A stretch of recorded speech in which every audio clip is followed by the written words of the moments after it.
Hello friends, कैसे हो आप लोग। आशा करता हूँ आप लोग ठीक होंगे। अभी तक आप लोगों ने पढ़ा था केमिकल इक्विलिब्रियम्स के बारे में और उनके फेसेस के बारे में। आज इस वीडियो में बात करते हैं लॉ ऑफ मास एक्शन के बारे में।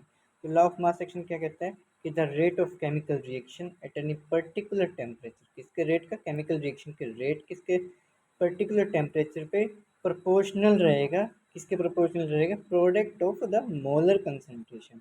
प्रोडक्ट मतलब कि डॉट में है, और मोलर कंसंट्रेशन किसकी, रिएक्टेंट की। ये जो मोलर कंसंट्रेशन है ये रिएक्टेंट की प्रोडक्ट के प्रोपोर्शनल रहेगा, क्योंकि अपना आर है directly proportional to A, bracket में भी है और बी वाला भी ब्रैकेट में है, ठीक है।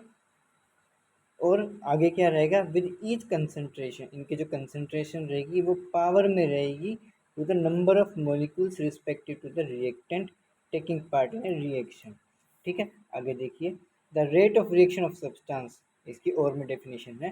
किसका रेट, कुछ सब्सटेंस है उसका रेट ऑफ रिएक्शन किसके प्रोपोर्शनल रहेगा, proportional to its active mass. Active mass क्या बोल रखा है, मोलर कंसंट्रेशन में है, ठीक है। And the rate of chemical reaction proportional to the product of the active mass of all the reactant. आई बात समझ में। जैसे कि अपने ए प्लस बी है, रिएक्टेंट है जो कि अपने प्रोडक्ट में कन्वर्ट होएगा, तो आर डायरेक्टली प्रोपोर्शनल किसके रहेगा, ब्रैकेट में ए और ब्रैकेट में बी। यहाँ पे के, ये के क्या है, प्रोपोर्शनलिटी कांस्टेंट साइन हटाया है, तो अपने आर क्या है, आर अपने रेट ऑफ रिएक्शन आ जाएगी। तो आगे देखिए, आगे बात करते हैं। आगे हम इसी के डेफिनेशंस के आगे बिहेव पे आगे रिएक्शन देखते हैं। देखिए, तो small A capital A plus में small B capital B plus में स्मॉल सी कैपिटल सी, जो कि एक प्रोडक्ट बनाती है, ठीक है। Rate of reaction R is equal to में के, कैपिटल ए ब्रैकेट में है, स्मॉल ए क्या है, इनकी पावर्स में जाएंगी, ठीक है। और बी की पावर बी है और सी की पावर इसमें सी है। अपने मोलर कंसंट्रेशन की पावर भी तो चाहिए थी, ठीक है। ये अपने पावर में जाएंगी। तो इक्विलिब्रियम कांस्टेंट के सी, एक आगे रिलेशन आएगा, रिलेशन बिटवीन के पी एंड के सी के बारे में। तो उससे पहले हम इसके इक्विलिब्रियम कांस्टेंट के बारे में बात करते हैं, के सी के बारे में, ठीक है। कैसे डिनोट करते हैं, तो स्मॉल ए प्लस में small B, small A capital A plus में small B multiply capital B, ये एक रिएक्टेंट है जो कि रिवर्सिबल प्रोसेस में है, और आगे ये प्रोडक्ट बनाएगी सी सी प्लस में डी और capital D. According to law of mass action, law of mass action के अकॉर्डिंग हमने क्या देखा था कि जो आर थी, क्या थी, अपने आर डायरेक्टली प्रोपोर्शनल थी ए की और बी के, ठीक है। उसी बिहाफ पे हमने ये रेट ऑफ रिएक्शन निकाली है, किसकी, फॉरवर्ड की। फॉरवर्ड मतलब कि फॉरवर्ड में अपने रिएक्टेंट में जाएंगी चीज़ें।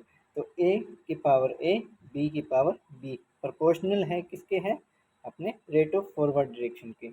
रेट ऑफ फॉरवर्ड को किसे डिनोट किया, के एफ से, के एफ से डिनोट कर दिया। तो यहाँ पे अपने क्या है, इज इक्वल टू साइन हटाने के बाद प्रोपोर्शनल कांस्टेंट है के एफ, जो कि इक्वेशन आपकी 1 बन गई। तो के F is rate constant for the forward reaction. आगे देखिए, बैकवर्ड रिएक्शन के बारे में किसके लिए जाएगी, ये प्रोडक्ट की, प्रोडक्ट की बनेगी। तो डायरेक्टली प्रोपोर्शनल अपने वही अपने लॉ ऑफ मास एक्शन लगाया है, सी की पावर सी और डी की पावर डी। प्रोपोर्शनलिटी कांस्टेंट हटाया तो के बी, सी की पावर सी है, डी की पावर डी है। तो के बी क्या आया, के बी अपना आया रेट ऑफ बैकवर्ड रिएक्शन, ठीक है। रेट ऑफ बैकवर्ड रिएक्शन आया है। आगे देखिए, आगे इसके बारे में बात करेंगे, जो के बी और के एफ के बारे में, फॉरवर्ड और बैकवर्ड के बारे में आगे देखिए। बात करते हैं आगे, एट इक्विलिब्रियम कांस्टेंट, किस पे, एट इक्विलिब्रियम पे rate of forward reaction is equal to क्या आता है, रेट ऑफ बैकवर्ड रिएक्शन, जो कि हमने आपको पहले एक्सप्लेन किया है कि rate of forward reaction is equal to rate of backward reaction है कब, एट इक्विलिब्रियम कंडीशंस पे। तो दोनों इक्वेशन नंबर 1 और 2, ये वाली 1 है आपकी, ये वाली 2 इक्वेशन जो अबो इक्वेशन जो है वहाँ से लेके आए हैं, तो दोनों को बराबर लिया। यहाँ पे के एफ अपॉन के बी की वैल्यू निकाली है, तो के एफ अपॉन के बी की वैल्यू निकाली, तो ये वाली चीज़ जो अपनी प्रोडक्ट की थी वो तो ऊपर है और रिएक्टेंट वाली नीचे आ जाएगी।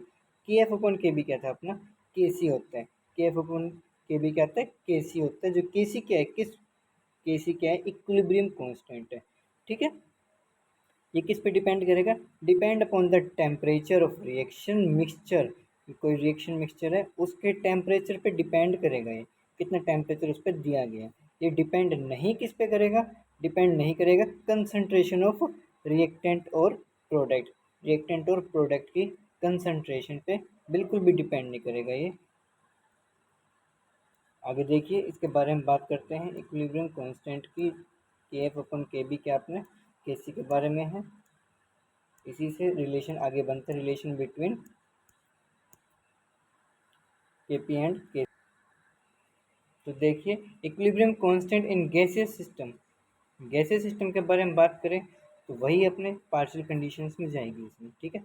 The concentration, the concentration of gases में also expressed in the terms of their partial pressure, ठीक है। क्या बोल रखा है, जो गैसियस की कंसंट्रेशन है इसको एक्सप्रेस किया गया है किस टर्म में, पार्शियल प्रेशर कंडीशंस में, ठीक है। स्मॉल ए और प्लस में small B, small A multiply A plus में स्मॉल बी मल्टीप्लाई बी, ये क्या है अपनी, ये सारी अपनी रिएक्टेंट है, ठीक है। और बाद में हमें क्या मिलता है, एक प्रोडक्ट के फॉर्म में मिलता है, ठीक है। तो के पी क्या था अपने, के पी जैसे के सी था कि अपने प्रोडक्ट अपॉन में रिएक्टेंट था, वैसे ही के पी आएगा। के पी क्या है, इक्विलिब्रियम कांस्टेंट है लेकिन पार्शियल कंडीशन में। तो वही चीज़ अपने वहाँ पे सी की फॉर्म में, यहाँ पे डी की फॉर्म में, ए की फॉर्म में, बी की फॉर्म में, यहाँ पे पार्शियल चीज़ चलेगी। तो P C, P D, P A और पी बी, ये सभी क्या हैं, P A, P B, P C और पी डी क्या है, पार्शियल प्रेशर है किसकी है, गैसेस की, ए बी सी और डी की, ठीक है। K P is not always equal to K C, हमेशा एक के सी के बराबर नहीं रहेगा। यही चीज़ हमने पढ़ी है equilibrium constant in gases system में, ठीक है। तो आज के लिए इतना काफ़ी, कल हम आपके लिए लेके आएंगे रिलेशन बिटवीन के पी एंड के सी जो कि इसी से रिलेटेड है, ठीक है। तो आज के लिए इतना काफ़ी है। अगर आपको ये वीडियो अच्छी लगी हो तो चैनल को लाइक करें, शेयर करें, सब्सक्राइब करें और thank you, have a nice day.